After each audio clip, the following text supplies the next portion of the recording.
ஃபாஸ்ட்டாக செய்ய போகிறோம். அதுக்கு நான் கொஞ்சம் தண்ணி வச்சுருக்கேன், உப்பு போட்டிருக்கேன், ஆயில் விட்டுருக்கேன். தண்ணி சூடாகட்டும். சூடாகிடுச்சு. இதை போடுவோம். பாதி வேக்காடில் எடுத்துருவோம்.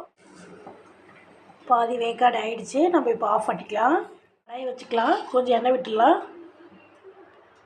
கொஞ்சோண்டு வெங்காயம் நறுக்கி வச்சுருக்கேன், அது போட்டுக்கலாம். தண்ணி எடுத்துகிட்டு நம்ம கொஞ்சம் பச்சை தண்ணி விட்டு ஆற வச்சுக்கலாம். இது ஒட்டாது. வதங்கிடுச்சு. நான் குடமிளகா வச்சுருக்கேன், அதையும் போட்டுக்கிறேன். கூட பூண்டு கொஞ்சம் போட்டுக்கிறேன். தக்காளி நான் அரைச்சி வச்சுருக்கேன், அதையும் ஊற்றிக்கலாம். கூட கொஞ்சம் மிளகாத்தூள் போட்டுக்கிறேன், மஞ்சள்தூள் போட்டுக்கிறேன், தேவைக்கு உப்பு போட்டுக்கிறேன். மசாலாவுக்கு வாசனை போகிற வரைக்கும் கொஞ்சம் வதக்கி எடுப்போம். ஒரு முட்டை ஊற்றிக்கிறேன், நான் டேஸ்ட்டாக இருக்கும். வதங்கிடுச்சு. நம்ம இதை போட்டுடுவோம்.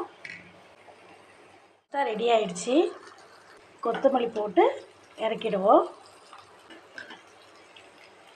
Pasta ready.